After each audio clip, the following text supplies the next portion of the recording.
Welcome to another episode of the Tough Stuff Podcast. Be sure to like, love, share, or subscribe wherever you may be watching or listening, because we believe God wants to bring encouragement and hope through these stories.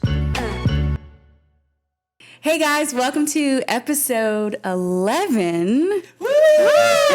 Yes! Wow, that was good. Can you believe it? Episode 11. It's amazing. That's really crazy. Awesome. I am here with my good friends, Camille and Bethany. And if you listened to last week's episode, Chris and I talked about our path of becoming parents, where we struggled with infertility. We adopted our son, and also we've battled with miscarriage and all that kind of thing. And I thought it would be fitting to bring two of my best friends on this episode to continue the conversation on miscarriage and infant loss. Both of these guys and myself have gone through different situations in that realm. And so we thought it would be fitting to have a very candid, raw conversation about the struggles that come along with those things. Because I feel like, and correct me if I'm wrong, let me know what y'all think. I feel like this topic tends to go like under discussed. Yeah, absolutely. I don't know, maybe if it's because there's grief attached and people are afraid to share, or if there's shame attached or whatever. But for whatever reason, I've noticed that talking about miscarriage is something that doesn't really get talked about. It's actually one of those things where I feel like when you go through it, then you learn about all these people that have also been through it, and you never knew that prior. Yeah. Yes. And so I wanted this episode to be a safe space for us to really just kind of hash out our stories of miscarriage and infant loss, and maybe give hope to people that are in that place where they're dealing with grief and they don't have anybody that can relate or understand and all that. And so I do want to give a disclaimer to this episode. We will be talking about infant loss and miscarriage. And so that might be triggering for you or somebody that you send this to. And so I just want to give you a heads up as we're about to embark on this journey, that we may be talking about some harder things, some tough stuff. And so without further ado, let's go ahead and introduce ourselves. Camille, why don't you introduce yourself? Sure. My name is Camille Simon. I am married to my husband, Chris. We've been married for almost 9 years now. We have, should I go ahead and kind of explain everything? Sure. Okay, so we have 4 living children. We have a 13-year-old Caleb. We have, there's so many, I'm losing count. We have Christian, who is 6, Charlotte, who's 4, Cohen, who is 21 months, and we have one more baby coming, and he'll be here in just a couple of weeks. Oh, yes. It's about that time for you. It's about that time, yes. Now, one thing that I wanted to mention with your story from the beginning, you said this the other day about, when you were at the doctor, because you're pregnant now, and they asked you how many pregnancies you had in your lifetime. Tell the community of tough stuffers what you told me. Absolutely. So a few weeks ago, I was in the hospital for dehydration, and I suppose this is routine, that just when you are in triage or entering, that they ask when you are pregnant, what pregnancy is this? And I did have to literally tell the nurse, hold on, I got to count. So this is currently where I'm at right now. This is my 10th pregnancy with my 11th baby. Wow. Yeah. And you have how many that are living? 4. 4 that are living. And then the one in my tummy. Yes. So you've endured a lot of loss. Yes. And so that's awful to even think about having to count. Yes. But just your story of miscarriage and also infant loss, which we'll get into when we break down our stories. Sure. I just wanted everyone to know that about you up front, that you have faced this over and over and over again. And so I think that's important for this conversation. Bethany, go ahead and tell them about you. My name is Bethany Ash. I am married to Ben. A very sweet guy. And we have Sweet guy. Yes. We have 5 kiddos. So our first is Gabe. He is 10, and then Caleb is 9. We have Esther, our only girl. She rules our little world. She's so cute. And everybody is good with it. They just Yes. all follow her command. She's 5. And then our 4th kiddo is in heaven with Jesus, and his name is Joel.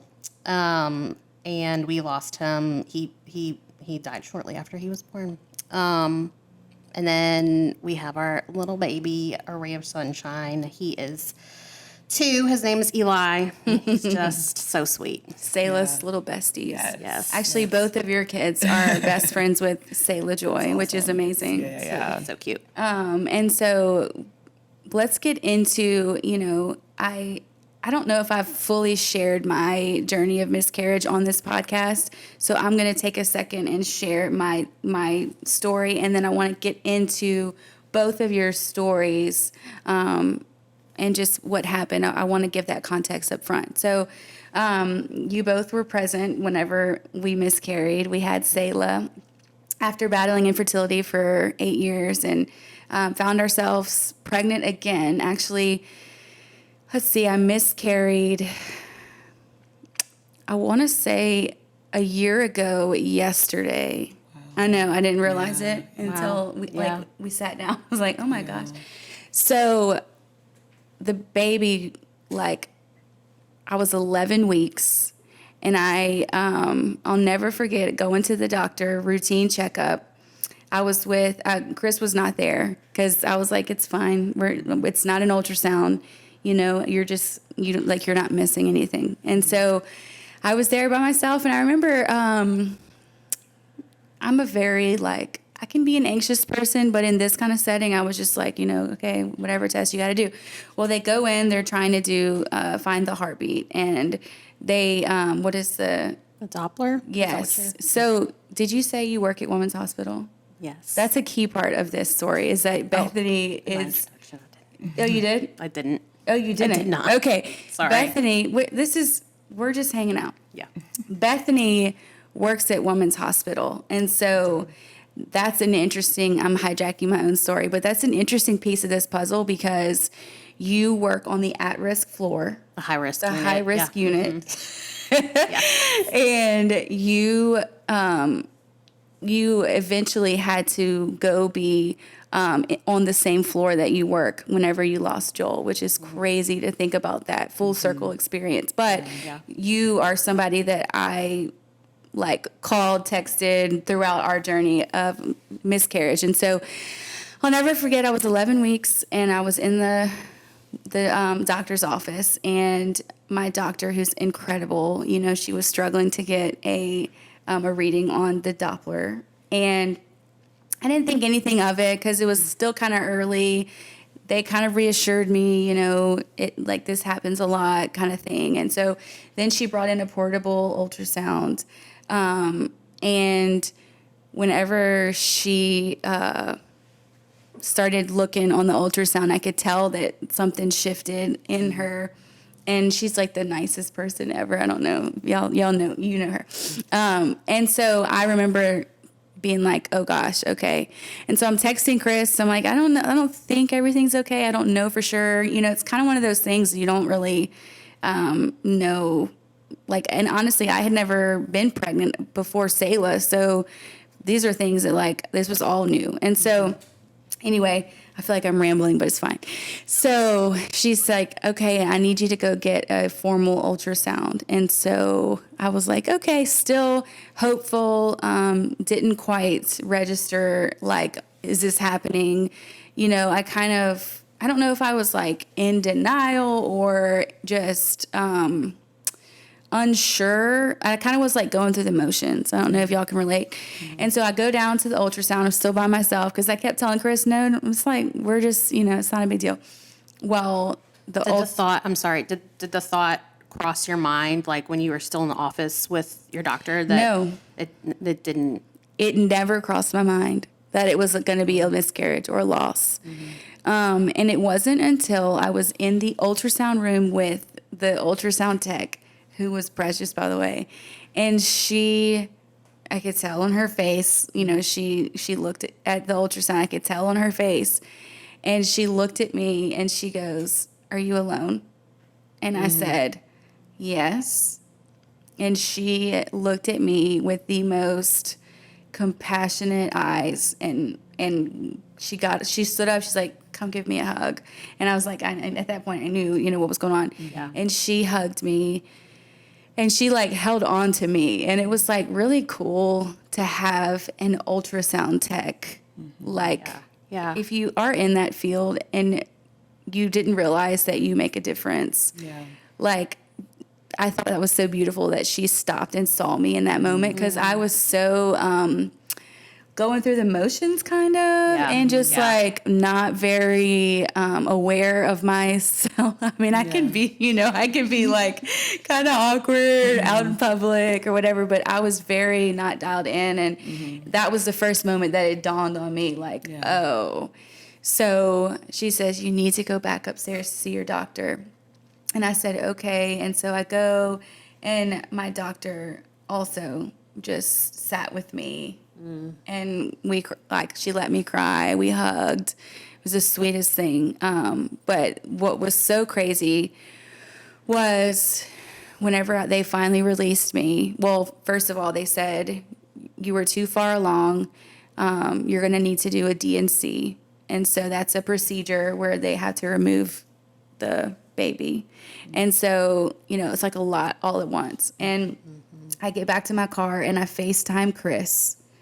And I, for the first time, tell him that, it was a loss. And I'll never forget, like, this was the first time that Chris and I ever, like, cried together. Like, we always, like, would bicker about different things. Like, we were all, I think we said this, like, in the last episode, we would always be each other's enemies about every little thing. This was the first thing that was against us as a unit. And so I remember being on FaceTime, and we just both sobbed. And it was a very, like, pure just expression of grief, but it was nice, like, to have somebody that understood that was tied to the same situation. So that was my story. A few days later, I went in for the DNC. And so there was just so much in that I could share, but I'll get back to that. So I have had one miscarriage, and I was 11 weeks pregnant. So who wants to go next? Do you want to, Bethany? Sure, I can. Sorry, that was a very abrupt. No, that's okay. That's okay. Yeah. It's an emotional episode. Yeah. It is. Are y'all okay? I am. I'm feeling for you. Like, Yeah. it's hard, I'm sorry that you went through that. Thank you. You know? Yeah. Okay, so where does my story start? In 2020, we got pregnant with Joel at first because he was our third boy. Boy names were hard for us to, like, come up with. Like, it was funny because it's a little bit of a rabbit trail. I apologize. But, like, when we first got married, Ben had a very, like, he wanted our boy names to be, like good, strong, like, names, but girl names to be, like, kind of happy-go-lucky. Like, for our first two, like, Chloe and Molly were name ideas. So when we got pregnant with Esther, that was his suggestion. That's my middle name. And I was like, oh, like, that's so sweet. But definitely a detour from the vibe you kind of wanted to go with. But so anyway, she was Esther. We, like, didn't intentionally name our kids, like, strong biblical names, but that just kind of ended up how it went. But Joel means Yahweh is God. And so his first name was Joel. We chose Joel, and then Joel, his middle name Benjamin. We found out very early that he was a boy because we did all the genetic testing. My family has some genetic disorders, like history of genetic disorders. So we did the, like, super early thing. So we found out, like, 10 weeks that he was a boy. And that was, like, still, it was 2020, like, that was, like, November-ish. And so there was still a lot of, like, fear around COVID in general, especially with pregnancy and like over Thanksgiving, like our small group actually, like we all We started a had COVID hotspot. Yes, we did. Yes, we did. And so Ben ended up getting COVID, and then I came down with it a few days later. I was at work, and I was like I just felt weird. And I went and told my manager, I was like, I don't know what's going on. Like, Ben has COVID at home, and I just feel off. Like, there's nothing. And she was like, oh, you got to go. It's like, oh, okay. So I left, went home. They, like, had me swabbed. I was positive for COVID. And it was fine. Like, I just didn't, like, I really didn't have a lot of issues. Like, I didn't feel really sick. I didn't feel really bad. The only thing was, like, after, I just had this weird, like, pain in my bones. And then, I remember Ben was working late one night. I think it was December 9th. And it just, like, I just had this, like, intense cramping feeling. And I was 14 weeks, on the day, 14 and 0. And, you think, like 14 weeks, that's the milestone of your second trimester. And they say, like, once you're in the second trimester, you're, like, safe. Yeah. And so, that morning I kind of, like, had that little, like, celebration, like, we've gotten to this milestone, like, we're going to be good. And I had no reason to believe, like, my other previous 3 pregnancies. I mean, I had gestational diabetes, but other than that, like, pretty normal, healthy pregnancies, considering. And so I knew something wasn't right. So I had this, like, intense cramping. Like, it felt, the best way I can describe it is like a small version of being on Pitocin, like when you're in labor. Feel like, if you know what that feels like, it's an intense feeling. And so I kept going back and forth. I was like, do I call Ben? Like, I don't want to make him, like, leave. He was trying to get some project done for church. It's like a really busy season, that Christmas season at Healing Place. So I think I texted him. I was like, hey, I just a heads up, like, I might need to go to the assessment center. Like, something's not right. I gotten all the kids to bed, and I was taking it easy. Like, I was just sitting on the couch. So I went, took a shower, and while I was in the shower, like, I felt it. Like, and honestly, like, even working where I do, like, working with pregnant women and, like, seeing many people's waters break, like, there was a lot of water, like, a lot of amniotic fluid that came out for 14 weeks. Like, I was kind of shocked, but I knew the second that it happened, I knew what happened, even though I was in the shower. So you're 14 weeks and your water breaks. Yes, yes, that evening. And so I get out of the shower, and it kind of just reinforces that, like, that fluid just keeps on coming out. Like, it doesn't stop. Once your water breaks, it just keeps coming. So I got out the shower and I called Ben, and I was like, okay, like, we need to go to the assessment center. And so we did, and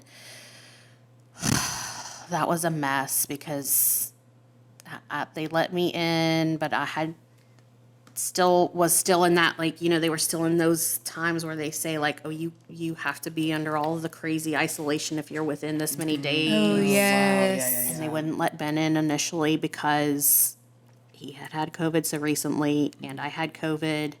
But thankfully, I don't remember who the nurse and supervisor was that night, but, like, the chain kind of, like, went up, and they said, like, oh, like, she works here, and it's been a minute since he's had, like, he's over it. He has no symptoms. And so they were like, as long as he doesn't leave the room, he can come and stay in the room with you. So thankfully he got to come in the room with me. Anyway, they did an ultrasound, and it's interesting, like, that ultrasound tech in the assessment center I had kind of a opposite experience with. Like, even though, like, they knew I worked there, and I knew when my water broke, like, I knew exactly what that meant, being the kind of nurse that I am, which was both a blessing and a curse, for sure. But she like, wouldn't let me see the screen. She, like, turned the screen away, kind of, like, away from me, and And I asked her, I was like, is there any fluid in there? And she gave me the like, well, I'm not the doctor. The doctor needs to talk to you about this. I'm like, I know my water broke. Like, I just want to know if there's any fluid left in there. And she wouldn't tell me. So anyway, the maternal fetal medicine doctor, I think, maybe popped in. No, they didn't yet. It was just the assessment center doctor, and said, okay, we'll admit you overnight, because when your water breaks, like, it's a very high chance within the next 24 to 48 hours that your body is just going to go into natural labor on its own. Like, it's like a 50% chance that you will just deliver spontaneously. So they admitted me overnight, and the next morning, there is this one doctor, this maternal fetal medicine. Those are the high-risk pregnancy doctors. He's an older doctor, but I something that I've always loved about him and respected is he will go into patients' rooms when they have had some kind of hard diagnosis and say, like, he always makes a point often to say, you did not do anything to cause this. This is not your fault. Oh, that's and so he's helpful. He's not a warm and fuzzy kind of guy. So the fact that he says that and validates, because a lot of times, these poor patients that I take care of and something has happened, that's just your natural, like, what did I do? What could I have done differently? Yes. You know? Absolutely. And so, like, in my mind that whole evening, I just kept thinking, like, I know cognitively that I couldn't do anything to stop this. I couldn't have done anything differently myself. Like, it just is what it is sometimes. And it was that doctor who came in my room that morning. And he said the same thing. And just to hear him say those words to me, like, I feel like that was just like one of many of God's gifts to us, like, Wow. in that process. And so they have to give you your options. They have to say, like, you know, when your water bag breaks, it's a big risk for infection. So you can continue on and wait to see if you go into labor naturally. You could get an infection, could have, like, there's all these other, like, complications that could possibly happen. Or we can do a medical induction. And, you know, I just couldn't make that choice. I'm like, okay, like, we're just going to go home. And because obviously 14 weeks, you're pre-viable. Like, you can't, there is no living outside the womb at that point. So we go home, and Ben and I, like, our conversations were just kind of like, we needed to do what we could on our end to sustain his life and take care of him for as long as he was with us here, whatever that looked like. Knowing realistically, like, could God work a miracle? Absolutely. Like, he could, and he did in many ways. Not what we would have chosen, we were given the choice, but just knowing that God was going to take care of us. And It's like all of a sudden you're faced with this. It's like a sudden decision making that you have to make. Yeah. You know what I mean? Yeah. Where you had no pre-context. You had no, like, it's not like, you know, I mean, maybe you did. It's not like you were like, if this ever happens, you know, this is what we're going to do. Yeah. But then you find yourself in this moment, and, like, I can relate with that. It's like, I don't know. Yeah. You know, Yeah. there's so many things that you don't know. Yeah. Sorry, that just No, hit me. for sure. And so we're like, okay, and it's not, you know, quote unquote medical, like, evidence based that bed rest prolongs or does any good in pregnancies with, like, premature rupture of membranes or preeclampsia or any of those things. So, but you still do it. Like, we still do it a lot in the hospital and with our patients. So that's the route that we went. We went home and we're like, okay, I guess we'll just do the bed rest thing and pray and hope for the best. And so fast forward, we made it to 21 weeks on the dot. I remember every week being like, Yeah. Yeah. Another week. Yeah. Because that was crazy. It was. Like, I remember going to my last OB appointment for Joel. It was I think it was that Monday. Yeah, that Monday. And asking my doctor, I was like, what's the longest you've had a patient be ruptured, like, at this earlier gestational age? And she was like, you're it by far. So we, I'll see patients in the hospital that they rupture at a later date, their water bag breaks at a later date, and, it's a very different, can be a very different outcome because the baby's more developed, and, if you reach that age of viability, there's just a lot of different things. But that 21 weeks was interesting because it was a week. I feel like it gave us the most time that we could have with him. We had a Doppler at home. We were checking his heartbeat twice a day together. That was just good time. I feel like that was just how we spent time and kind of interacted with him in a way.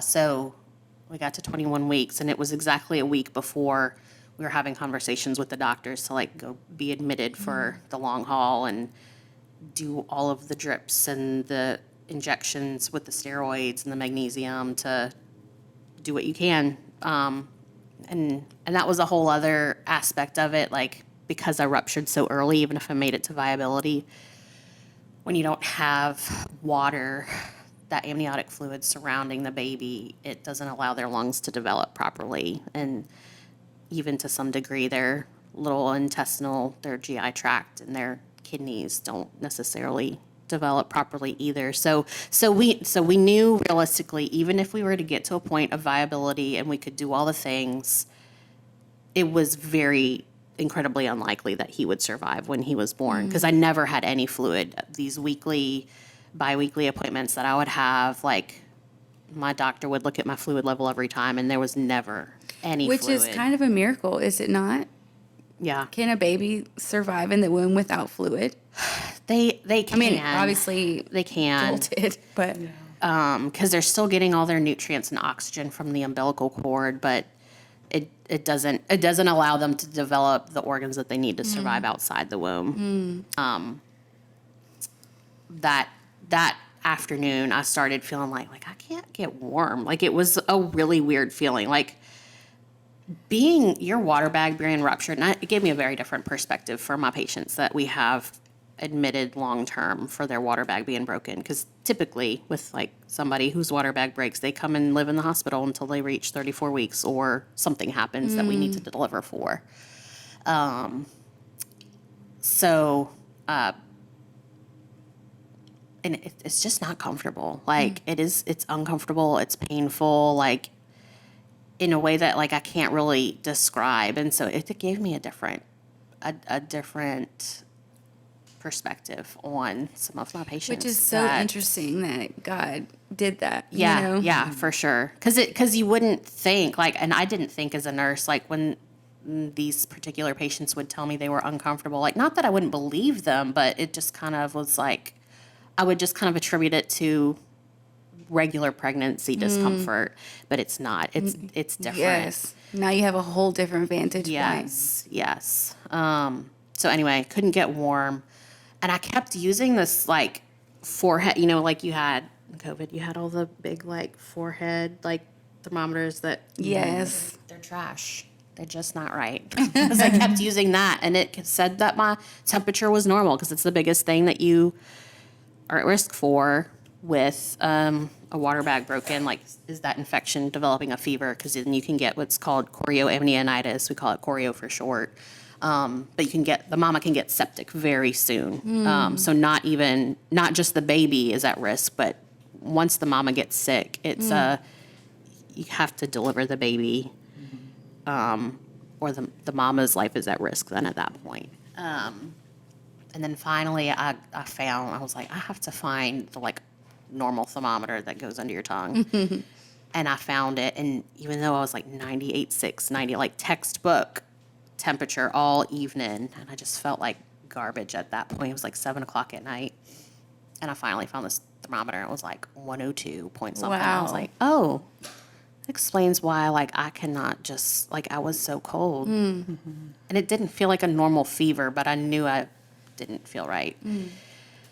So I was like, okay, I'm like, let me get in the shower because who knows when I'll get a shower next. I have to go to the hospital. And I was in denial at that point, like myself. Like I knew, okay, this is probably the end of my road here. But I was like, okay, like my mom had gone, my mom and my mother-in-law had been swapping off staying with us to help with the kids and just help with all the things to let me be able to rest more. And Ben's work was fantastic. They let him work from home a lot, like especially during that Christmas season. Like that was such a blessing to like be able to allow me to just chill and not put a lot of stress on my body. Anyway, my mom had gone home that Monday before, and she was sick, and it then turned out she had COVID. And so in my mind, I was like, well, maybe, like I had some upper respiratory stuff going on. I was like, I'm like, really, truly, I might actually have something else. Like maybe this isn't choreo. Maybe I have COVID. Like my mom was just here, and she's got it. Where did she get it from? She's been at our house for 4 days. Like, so I go in and I'm texting my doctor and I'm like, okay, like they're going to check for all the things before we just call this choreo and have to like induce, right? And she was like, absolutely. Like they know, like I already touched base with the on call, like we're all on board, like we're going to do the whole workup. So I went in and we did it, and it turned out that I must have been a lot sicker for a lot longer than I thought. All of my electrolytes were off, and I just felt terrible. But, and then I started to have a lot of pain.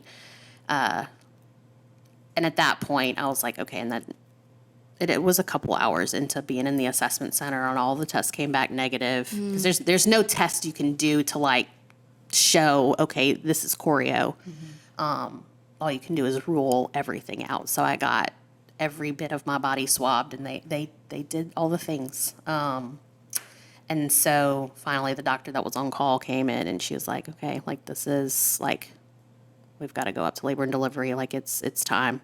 She's like, I put in the orders for an epidural whenever you're ready for it. And I was in so much pain at that point. I knew I was contracting.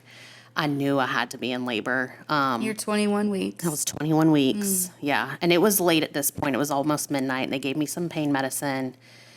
And as soon as they gave me pain medicine, my, the girl that was the nursing supervisor that night was actually the girl that was my preceptor when I started working on HRU.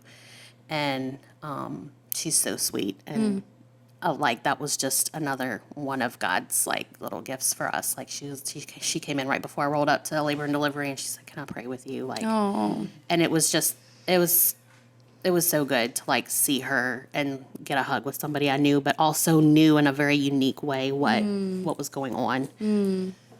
So we rolled up, and the medicine that they gave me quickly wore off, and I was like, okay, like I need my epidural. And they sent orders to do an induction, and that just from my personal like I know as a nurse, like we have to do that sometimes, and that's just such a hard and awful part of working in that type of field.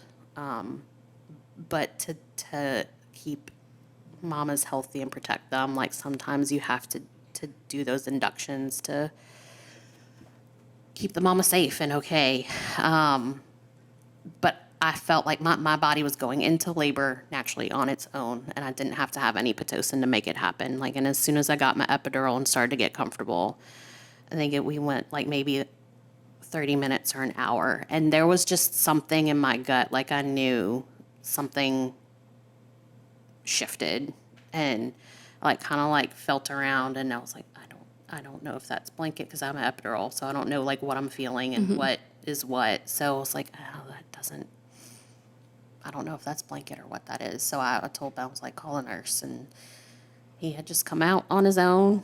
Once my body relaxed, and he was so cute, and like he looks just like my other kiddos. He's got this little line on his nose that like I realized later in pictures. I didn't notice it at the time, but later like I noticed that line. I was like, Esther has that same little line on her nose. Like it was just so sweet. But the not being induced, like for me, that was just something that I think the Lord gave me to know that I didn't have a hand in making that happen. Like God allowed him to come out of my body naturally and on his own.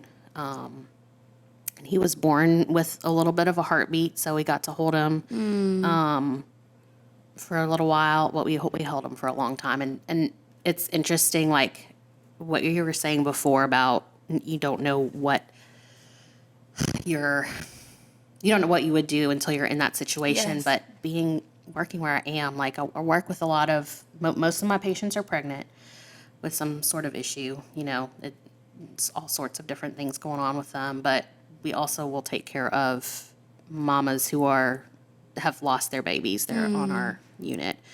And so I've had a lot of experience taking care of patients who have just lost their baby, and I have put myself in that spot, like just thinking about like, if this happened, like how would I handle it? And I'm thankful for that time to see that, because I think that allowed us, or at least allowed me to know how to handle that early postpartum period better and in a more healthy way. Like I remember years ago having a conversation with Ben after a hard day and being like, because after these mamas deliver their babies, there's the gambit. Like they are welcome to keep their baby with them as long as they want to or don't want to. And some patients don't want to see their baby and at all at any point, and others want to keep them, and there's everything in between. And so I just always thought like I would want to keep my baby with me. And I remember Ben at this conversation we had years before saying, I don't know, like that's kind of, I wouldn't want to do that. But it just, as soon as I was done holding him after that initial period after he was born, like Ben wanted him right away. And most of the time, like I ended up having to be in the hospital for a good like 3 days because I was very sick, getting IV antibiotics. But one of us was holding him most of the time. And there wasn't even like, it was just this natural, like this is our baby and we love him, and this is our chance to love on him, even though his little heart isn't beating and his soul isn't really there. Like that was the time that we had to get to spend with him. And yeah, so that's our little Joel.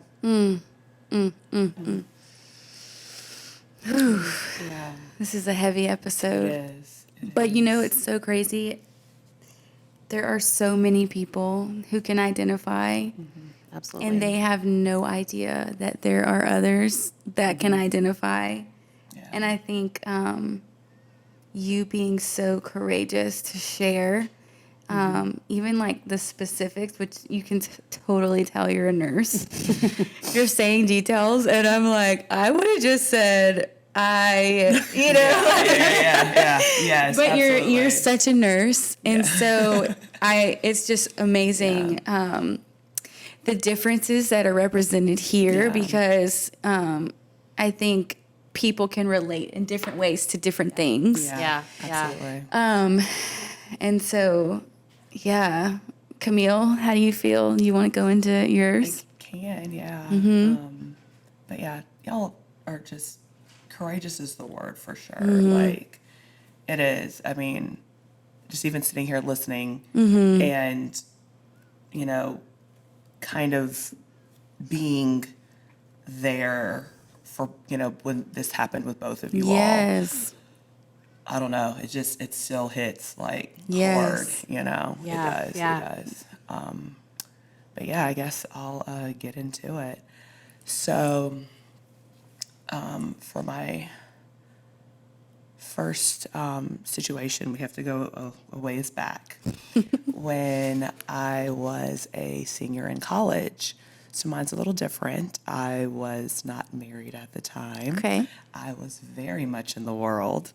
And I think it is important to know with this particular loss, I don't want to say I didn't have a foundation. Like, I had an awareness of God and Jesus. Like, just from VBSs and, Yes.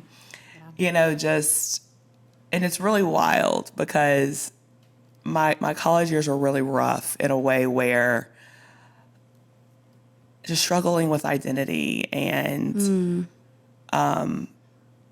things that lead you to these kind of situations. 100%. You know what I mean? Yes. So It's yes. so common, you know? Absolutely.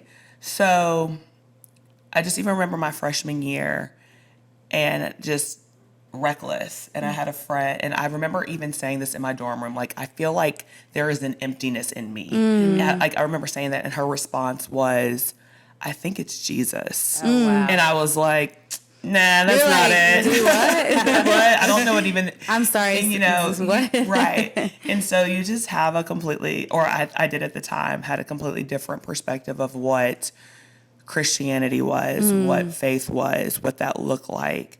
So although I would like dabble in church or maybe attend a Bible study every once in a while, like there was just no consistency and just no relationship. And I just feel like that for this particular story, that's just important to note, especially with how I got here or got there. So prior to Chris and I being married, I was married before, and we met in college. And we got engaged, I think like the second semester of my senior year.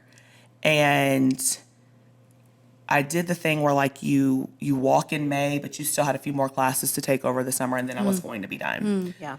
So I walked in May, and the plan was to, you know, wrap up school, move to Texas, and kind of just start life there.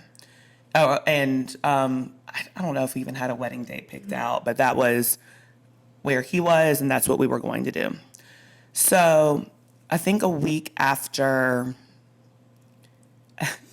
walking, because I don't know if I shared this part with you guys, but it's just an example of how, again, reckless I was. I felt off, and because I was a responsible mother, I was about to go to a bar, but I thought, you know, let me take a pregnancy test first, just in case. And I did, and it was positive. So there was no bar for me that night. I was just shook. There's not really any other way to put it. I was maybe 21 years old at the time. And again, just very reckless, still living in an apartment with 3 other girls and having to think through, okay, what do I even do next? So went to the doctor on campus, and, you know, you're running into people there that you know and lying why you're there. Yeah, girl, like, I think I have a cold. Like, no, that's not why you're here.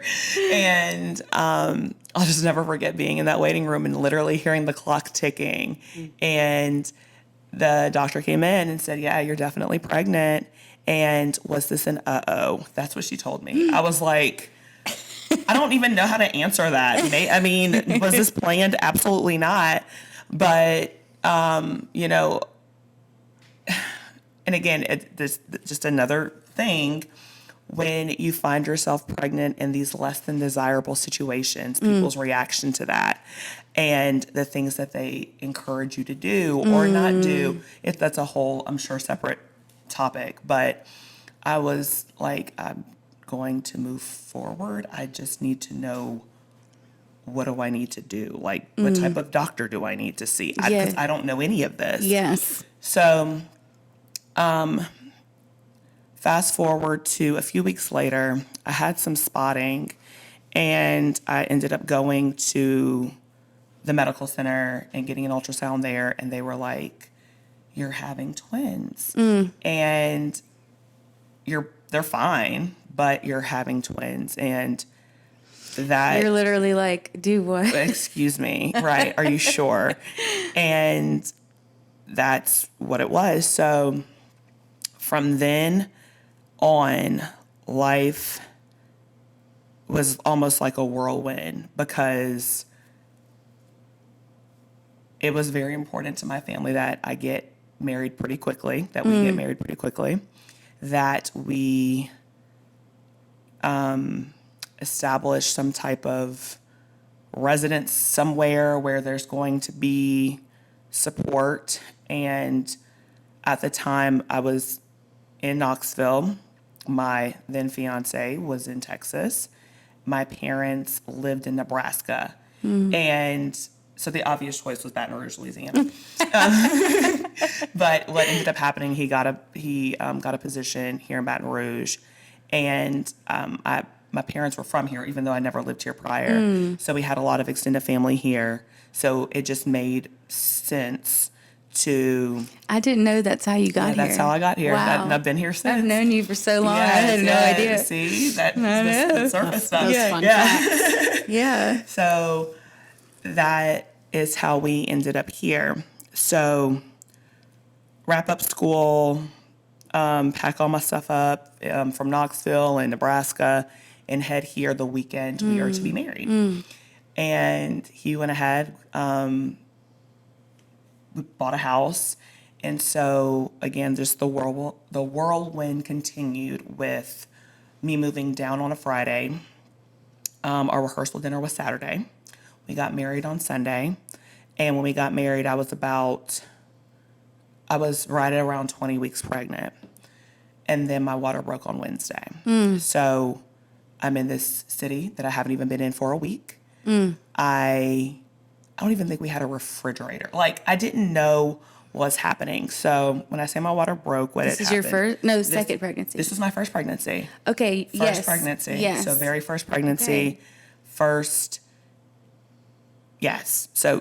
pregnancy. And I was by myself when it happened. He had gone, I think, to pick us up like some lunch or something. And I went to the bathroom and just felt this gush of water. And I remember saying, God, no. This, I know what this is, but no, like this can't happen. So called him, called my mom, who was in Nebraska, and called my cousin. And they were like, and my cousin, she lived pretty close to us. So she was like, call an ambulance, go call an ambulance. And I remember getting in the ambulance and they were like, what hospital do you want to go to? I don't know. Like, you tell me. I just moved here and I have no working knowledge of anything about this city. So we ended up going to a hospital. It wasn't the one Bethany currently works at, but got there and confirmed that it was my water that broke. And it was just wild. I mean, I didn't even have an OB here yet. Yeah. And so Gosh, I cannot imagine. Yes, it was wild. And that ultrasound was when we found out we were having a boy and a girl. And I don't like, I think just kind of how you all describe, you're just kind of like going through the motions.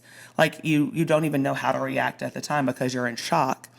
So everything after that kind of happened quickly in a way where, like, next thing I knew, my mom was in town. And it was, like Bethany explained, it's just kind of the waiting game. So the biggest conversation was, we got to get you 24 weeks. We got to get you 24 weeks. You need to be eating. You need to be, drinking water. You need to be doing all of these things because we got to get your babies big and strong. Because if they come at 24 weeks, then 24 weeks, and then of course, like also just not getting that infection that Bethany was describing. So, I remember again, just playing that waiting game and being in the hospital. And when you say that discomfort, like every time you just felt like your water, because when your water breaks, like she said, it didn't stop. Like you're constantly feeling it. I'm in a hospital bed, literally like almost upside down to keep the water from coming out. Yes. Like it was, that's how it was. And I think what ended up happening, or this is what ended up happening, just kind of fast forwarding that time, a week. I was in there a week and a half.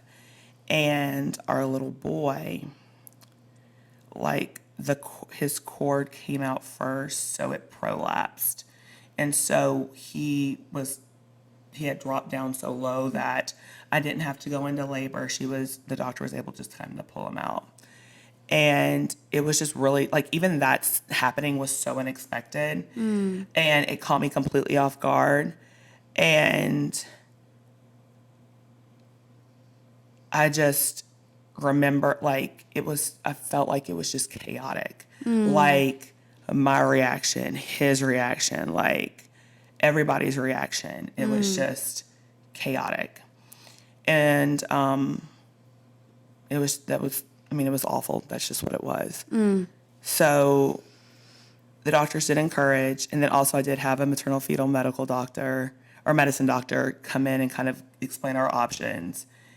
And I wasn't trying to hear that then. Like, you know, I don't need you to tell me about my options. We're gonna wait this out. Yeah. And what happened was the babies were in 2 separate amniotic sacs, so the water it wasn't broken for a little girl.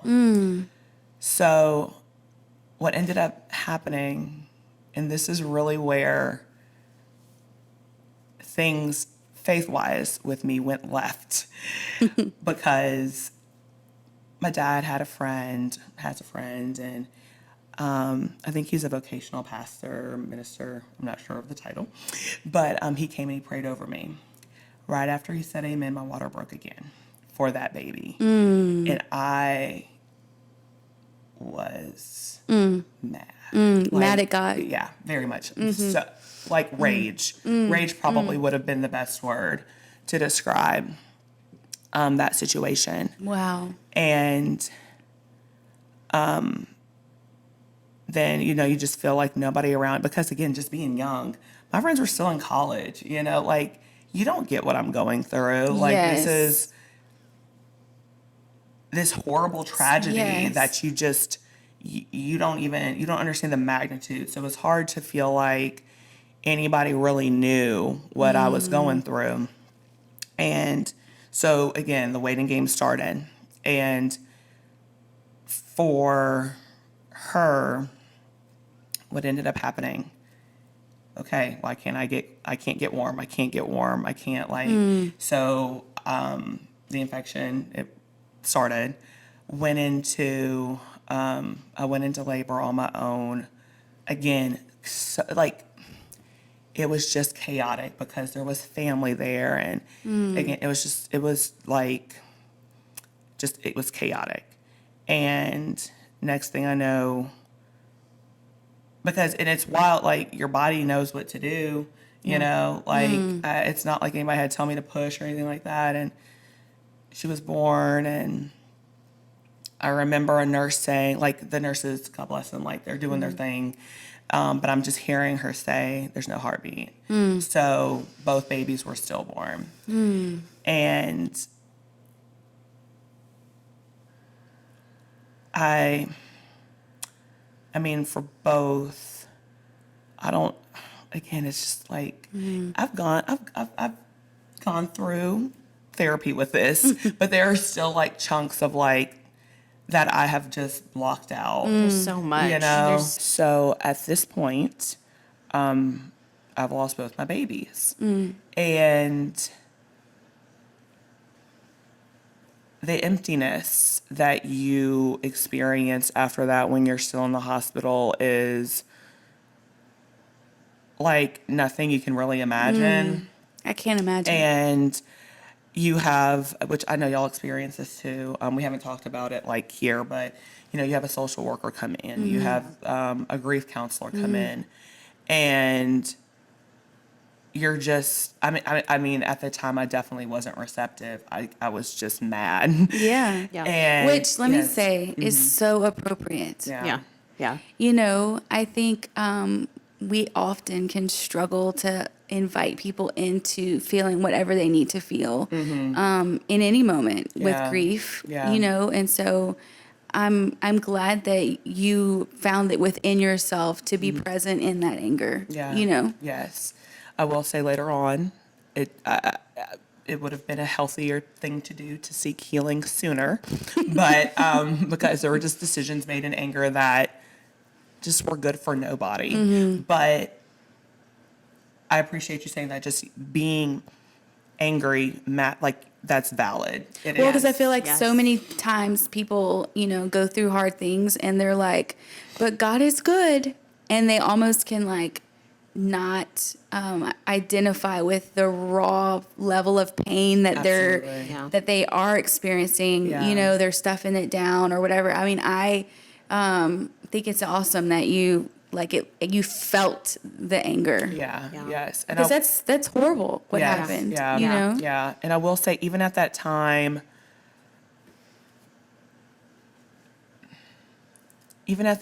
like, I knew who I was mad at. Like, so there was still like the belief and understanding that God was there, but like, you let this happen to me. Wow. And I You were so angry. yes, so Yeah. angry. God made our emotions. Yes. And Absolutely. I just appreciate that you felt the anger instead of stuffing it down. Yeah. You were present in that. Yeah. And so I just appreciate that. Oh, well, thank you. Yeah, I was upset. Yeah.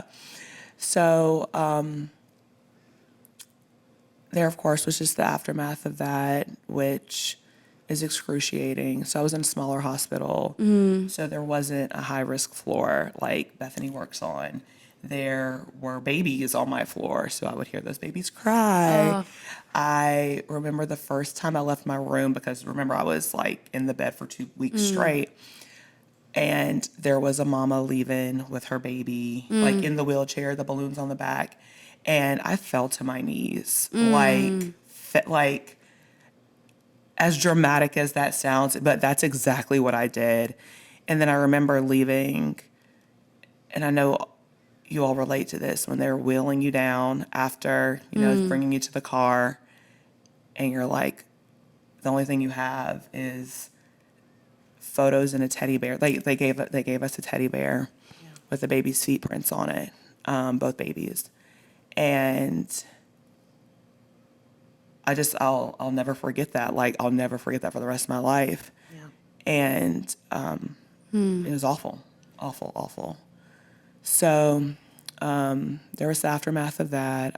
Great, like, just a few, kind of shortly after, I had Caleb. So that occurred in September. Got pregnant with Caleb pretty soon, and I'm sure it's a whole different conversation, pregnancy after loss, because that's a thing for sure. But got pregnant with Caleb pretty soon after, and such a little miracle, and that was awesome. It was great. And so when I fast forward a few years, got divorced, got remarried to Chris, and right after we got married, we were like, let's add to our family, let's do it. So we got married in July. No, we didn't. We got, actually, that's not right. No, we didn't. No, we got married in June, found out we were pregnant in July. Wow. And it was just so exciting. It was so exciting. Chris made a video to like show our family, and So Chris. That is very so much Chris. so Chris, and The videographer. yes, and having the symptoms and things, and I think also, like, I am also hijacking my own story right now. I think culturally, we don't. They're like, people don't say they're pregnant until they're 13, 14 weeks for this very reason. Yes. But it's so hard. it's so hard Yes. because you're experiencing all the symptoms, and it's almost like you need an excuse Yeah. for why I'm throwing up or why I'm falling asleep standing up. Like just all of those things. Not to mention you're excited. Yes. And you're believing that you're Yes. going to have this baby. So You don't think it's going to happen to you. right, you know? absolutely. And I know even within our circle, like we'll share the test, Yes. like we will, Oh, yes. guys, look. we don't wait till- No, we're going to take a picture of the test and we're going to put it in the group. Well, and I'll say Yes, this with your safe friends. Yeah. In my mind, it's Yeah. so good to have people that are in the know because they Right. can be celebrating with you. Right. And then what I needed was for y'all to be praying with me Absolutely. whenever Yeah. everything went downhill. Yeah, For sure. absolutely, absolutely. So just with, like, going back to that, like, we shared pretty early on. And then, like, numbers were looking good but had a little bit of, like, some spotting. But I also had spotting with Caleb, so I was like, maybe I'm just this woman that this is what happens to me, and I don't know which way it's going to go. Yeah. But ended up getting that first ultrasound, and they were like, you're measuring a little behind. Come back in a week, and we're gonna just check things out because the dates could be wrong, that kind of thing. So I don't remember being terribly worried about anything at that time, but I remember coming back that following week, and like they, when you get a sonogram and they check the heart rate, and it was just a straight line. And so I'm trying to think how many weeks. I think it was about 9 weeks at that point. And having that conversation with my doctor of, okay, so this is a miscarriage, your baby didn't develop, and you can either go through this naturally or have the DNC. And so what ended up happening a few days later, ended up beginning to miscarry naturally, but then got to the hospital because it was just too intense, and then having a DNC. And that was another instance of me starting a marriage with a pregnancy loss almost Wow. immediately. And Had you connected, like, because you had a pregnancy loss with the twins, in your mind, were you thinking, oh, I wonder if I'm going to struggle with this? Oh, absolutely. So you thought, like, when you miscarried the first time after the twins, Yes. you were like, oh, like you connected with that. Oh, absolutely. Very much so. In a way where I wasn't as, because by this point, we had a church home.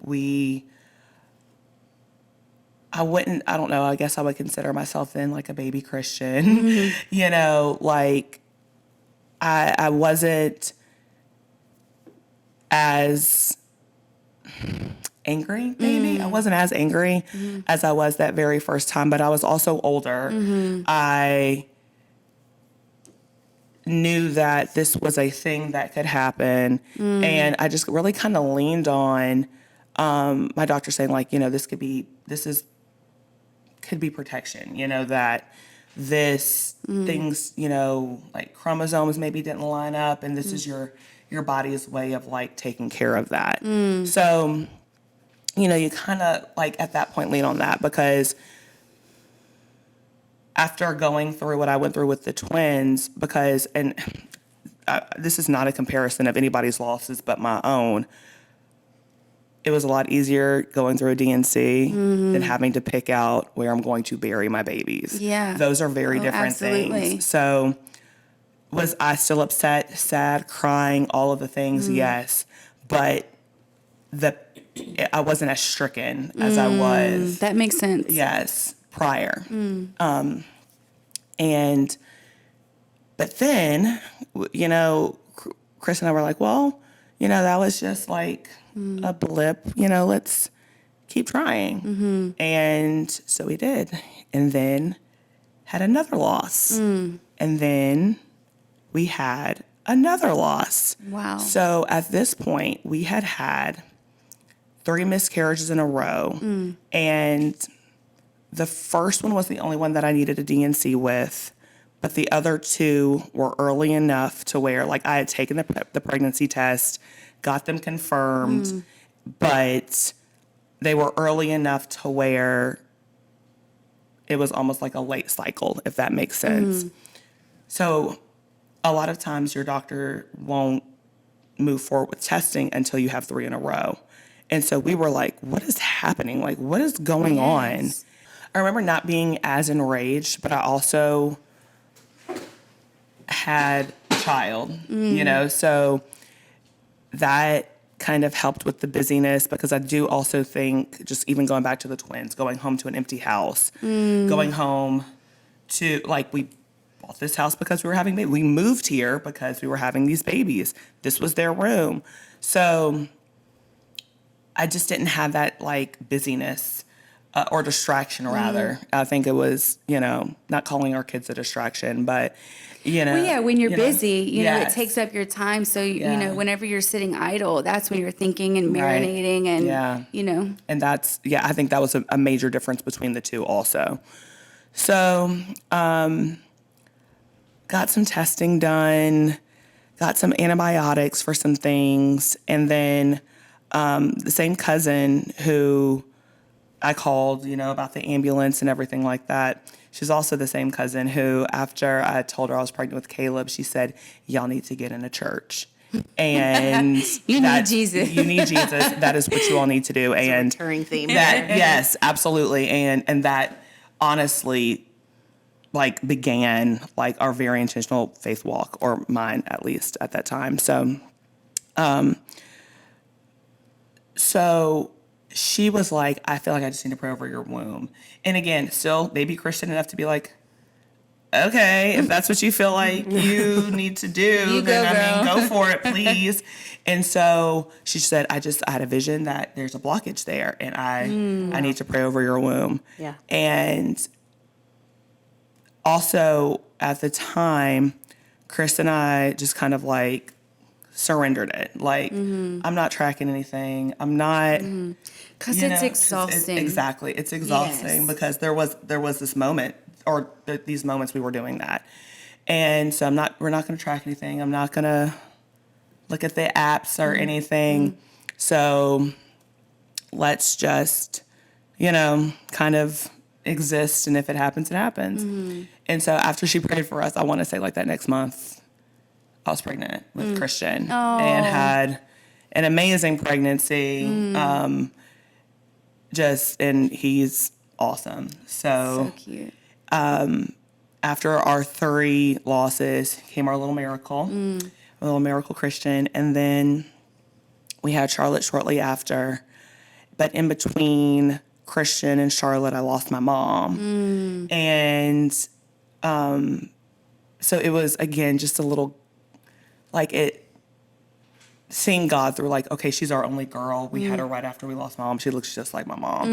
And so that was an awesome thing to experience. And so I think for some time we thought our family was complete. I felt it like wasn't. Yes, I felt, and it was kind of very similar. I felt like our family was not complete. Chris thought it was, and God just spoke to him there, like, later on, and was like, I think we need to have another baby. Like, God is telling me we need to have another baby. And so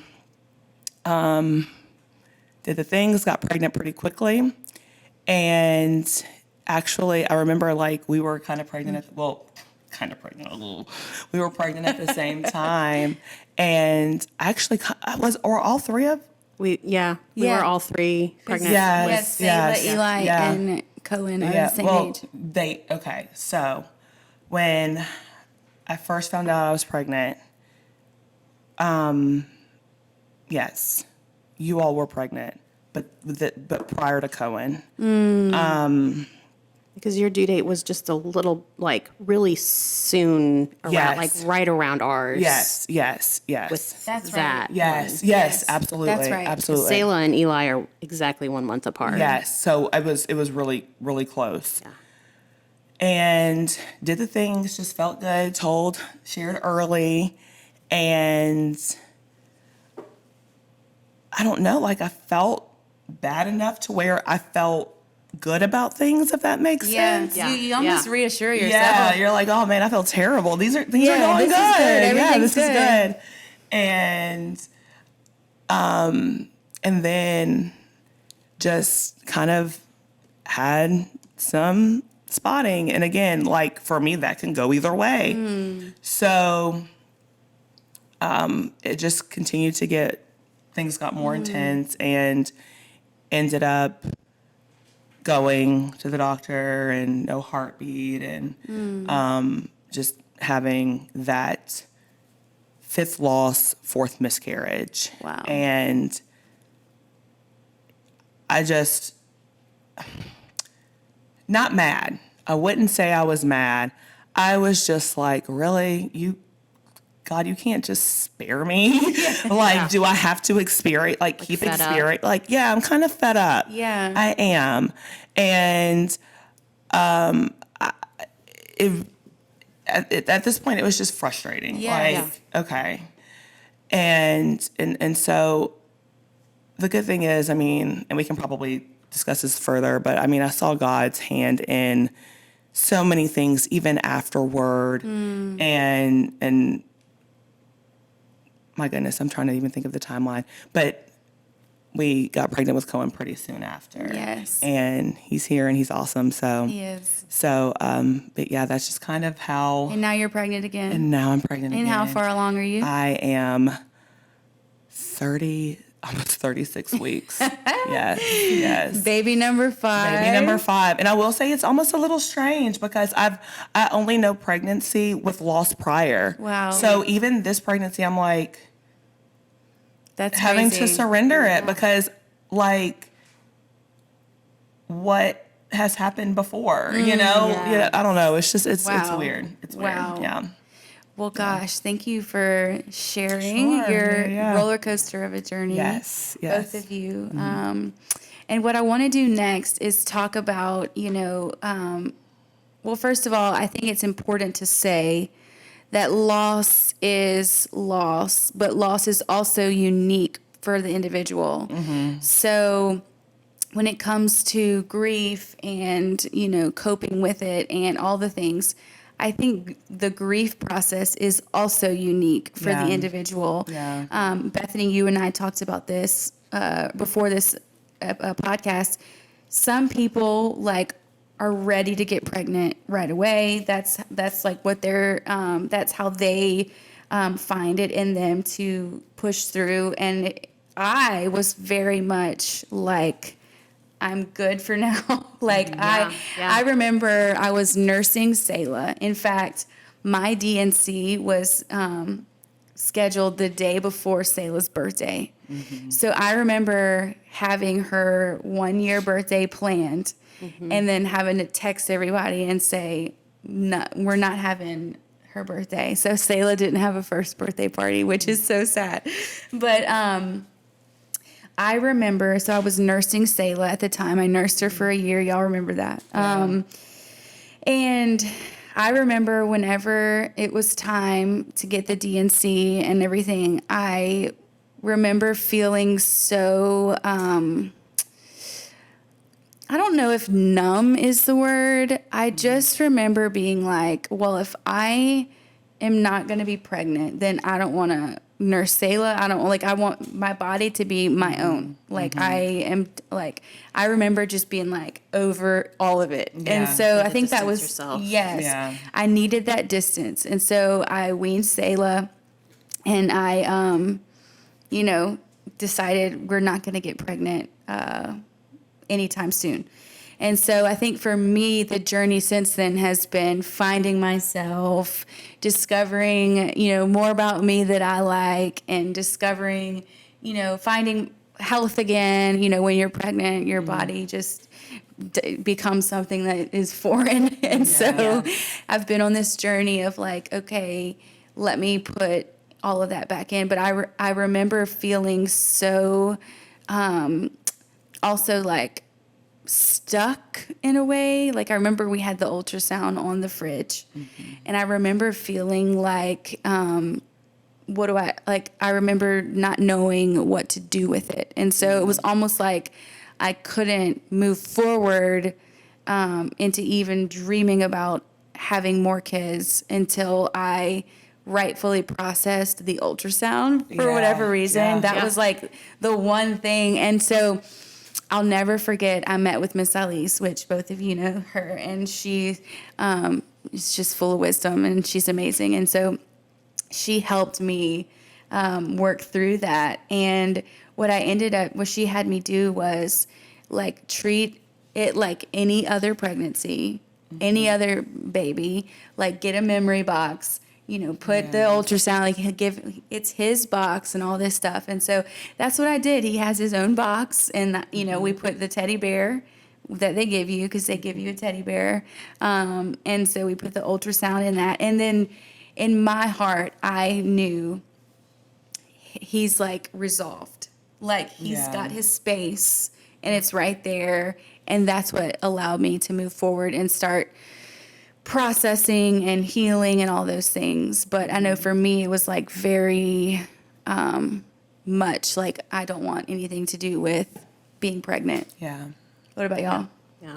So after the twins, since I didn't have any other children, I almost became, I wouldn't say almost, I became unhealthily obsessed with having a child. Which I feel like is so common. Absolutely. Yes. And this thing activates in your body where I'm a mother. Like, even though I don't have a baby with me, I'm a mother. I need something to take care of. And I think I didn't want to call this out because I knew it because I'd been there. Yeah.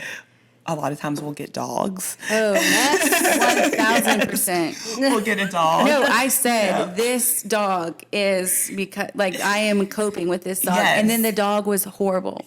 So then we got rid of it, and now we have a new dog. Yes, He's the right dog. Yes, but it's a thing. Like it's a very real thing because that switch has been turned I can't on. take care of my baby. Right. Mother. That nurture. Yes. Absolutely. And it's really incredible that God designs us that way because, no, I am not a dog person, but I became I had to get this dog. I needed a dog. I had to get her, and I got her. Yes. Yes. Now she has a new home as well. It is what it is. It is what it is. It's not funny, but it is. It is. But it's a real thing. And I'm glad we're able to laugh about this because it's been a lot. But got the dog, and then again just became super kind of psycho about I gotta have another baby sooner than later. I have to. And I went against any medical advice because everybody told me to wait 6 months. I let exactly one cycle happen, and boom, I was pregnant with Caleb. Oh my gosh. Which is again, so I had no healing done. And well, you're so wanting to fill that empty, like you said, you were empty. You're wanting to fill that empty space, and all you know to do in that moment is to get pregnant again. Absolutely. And it's almost like this competitive. I mean, I can relate from an infertility standpoint, because we miscarried after we had Selah, but before we had Selah, we were infertile for 8 years. And so I can identify with that, got to get pregnant every month, checking, doing everything, we can to do. Yes. And it's almost like this out of body drive to you have to do it. Yes. And it's painful because, things happen, but and it's, I don't know, it just occupies your mind because you can't escape it. I remember after, and this is just another thing, just being able to identify your own triggers, was not able to do that back then. But just when I say you couldn't escape it, you couldn't escape a Facebook announcement. You can't escape, going to Walmart and seeing a baby, and that would like destroy me when, people are just living their lives, and they shouldn't Which feel. almost makes you have guilt. Because Yes, you're I was like, going to say they should not feel guilty about being excited Yes. about their pregnancy or bouncing their baby. I mean, I remember going to Walmart and seeing this woman bouncing her baby like in a little carrier and feeling like, no, I went to the car. Like I left my car, went to the car and like had a meltdown. And that's not her fault. No. But it was really interesting just kind of seeing how, experiencing it lost so many different times. Yeah. And the maturity of my faith growing. Because by the time I had the miscarriage before Cohen, there was still some of course, there's sadness, there's disappointment, but also I knew that God told me that we were going to have another baby, like told, myself and Chris. So at that point you have hope that I didn't have hope before. I didn't have that promise, and that changes things. Now, again, it doesn't make things not sad. And I even remember this, like, I thought we were going to all three be on this journey at the same time. And then you all continued the race, and then I stopped. Which is devastating as a friend. Yeah. On our side, because we were all pregnant together. Yes. And that is a very heartbreaking thing for you, of course, but for us, I think that's something to say too, is like, we didn't know, like, I never wanted you to feel any type of way about my pregnancy. You know what I'm saying? It's a very delicate absolutely situation. And that's part of why I want to have this episode is because I want to help people. Because there's like, I feel like a level of empathy that maybe we don't know how to have if you haven't been there. And I think sharing the story can help. Right. But I remember even catching myself, like, not necessarily with the sadness. And it was not like envy or jealousy. It wasn't that. It was just the sadness of like, oh man. Like disappointment. But then also like, girl, it is a miracle that Allison is pregnant.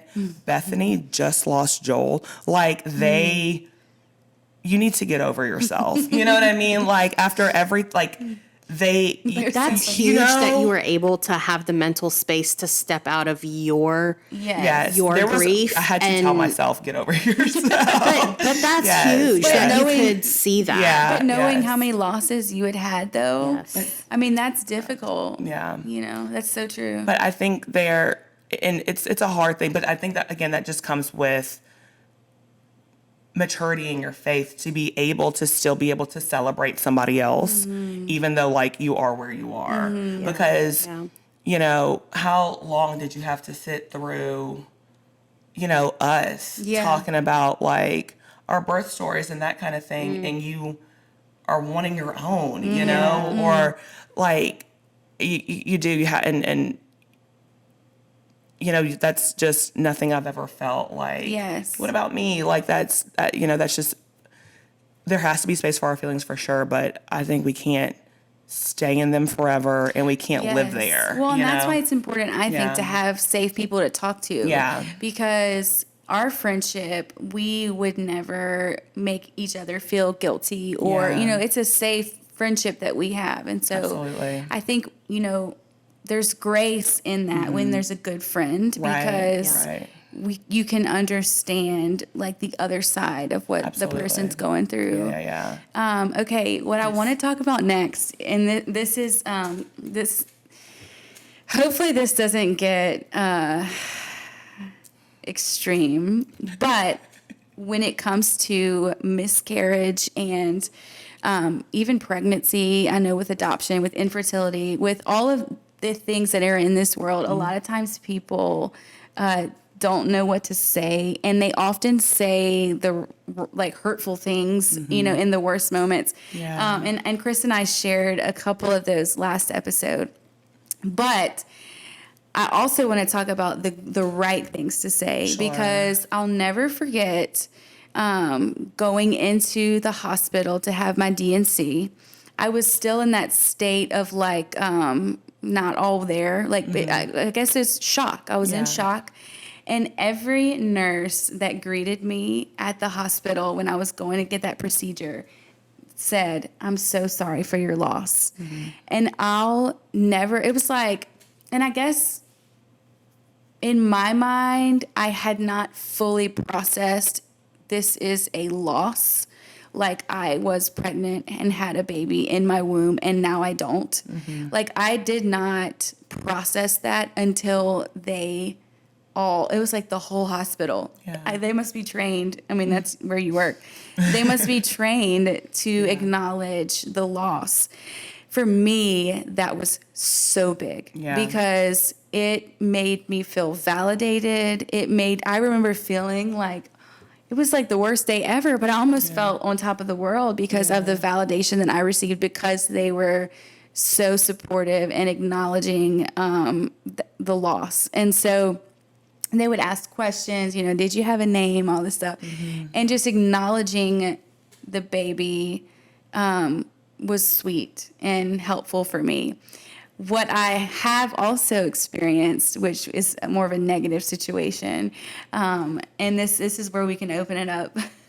I don't mind if we get like a little feisty maybe in this segment of this episode because I really do think that these people in our shoes do not speak up enough to educate the world around us on like how to properly talk to somebody who has just suffered loss or a situation like either of you have been through.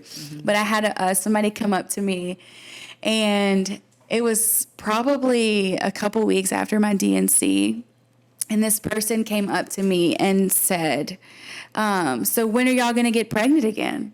Now, I am somebody who was wrestling with infertility for so long, and then was somebody who had a miscarriage. And so it was almost like this, your face is so, your face. I'm sorry. You're looking at me like, who is it? What is their name? Conversations for after the podcast. But this is, I want to share this because, and I know this person, their heart was not bad. You know what I'm saying? It's not that it's an impure, like poor motive person. But we have to be careful with our words. Absolutely. Because when there's a woman who is grieving from a miscarriage, asking them, when are y'all going to get pregnant again, is a very hurtful thing to ask. And I know sometimes we fill the space and we don't know how to check on people or ask them. Yeah. But that's one thing that I would say is like, don't do that. Yeah, absolutely don't. Yeah, absolutely. Like instead maybe ask like, how are you doing? Or I'm so sorry for your loss. Like, are you guys okay? Like, so many times I feel like we want to look past the pain of somebody because we're uncomfortable and we don't know how to navigate the conversation. But it is going directly into that pain that makes the person feel validated and seen and heard and all that. And so that would be my take. Is there anything that anyone has ever said to you guys that would, that we can help people understand, like maybe this isn't the best thing to say? Sure. Okay, so I have a couple things. I will say the first thing that comes to mind is after I got out the hospital, Camille having had very similar story to mine, very graciously offered to take the day. We just went and got brunch and got our nails done and got a treat and just that's amazing. Yeah, but she wasn't there to offer me all this tips and wisdom and this is how you get through this. She just was there to spend time and to listen. And that and I'm sure like there were things in the moment that I gleaned from her having that experience, but what sticks out to me was that willingness for her to sit with me in that pain and not have an expectation for like for me how I should be grieving, but just That's good. let me. It was just open, like let me say the things that I need to say, without judgment, without any of that. That is so good.